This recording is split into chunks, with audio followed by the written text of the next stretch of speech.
ఇప్పుడు వచ్చేసి మొత్తానికి నేను రెడీ అయిపోయాను పండక్కి. సో ఇంకొచ్చేసి కపిల తీర్థం దగ్గర తిరుపతిలో తరపున వదలడానికి వెళ్తాం అనమాట. ఎందుకంటే ఇవాళ మేము మా నాన్నమ్మకి తాతకి బట్టలు పెట్టుకుంటాం కాబట్టి.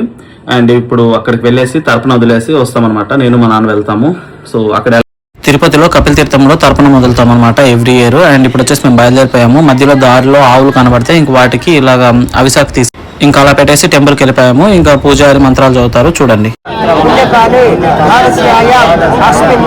వర్తమాన వ్యావహారిక మకర సంక్రమణ పుణ్యకాలే మమ అస్య యజమానస్య సర్వ అస్మిన్ వర్తమాన ద్వాదశ్యాయ జ్యేష్ఠ నక్షత్ర అస్మతః పితరం తిలతర్పణం ఆచరిష్యే.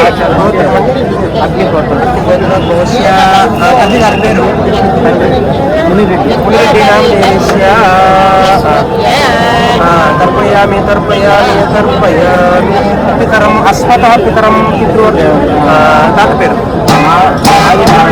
రాజనారాయణ పితృపితామహ తర్పయామి స్వదానం తర్పయామి తర్పయామి తర్పయామి పార్థసారథి రెడ్డి తర్పయామి తర్పయామి తర్పయామి. ఇంకా అమ్మ ఉన్నామి.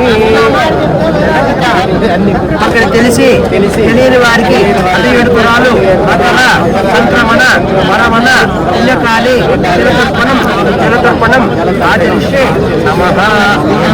అసలు ఇవాళ పెద్ద పండుగ రోజు అయితే అసలు కపిల తీర్థం మొత్తం ఫుల్ అయిపోయి ఉంటుంది అనమాట. అందరూ పూజారులు తిరుపతిలో ఉన్న వాళ్ళందరూ ఇక్కడే ఉంటారు. అండ్ చాలా మంది ప్రతి ఒక్కరూ వచ్చి వాళ్ళ పితృదేవతలకి ఇక్కడ తర్పణం వదిలేసి వెళ్తారనమాట. అండ్ ఫైనల్గా మా తర్పణం అయిపోయింది. ఇంకింటికి బయలుదేరిపోయాము. Thank you so much watching. Have nice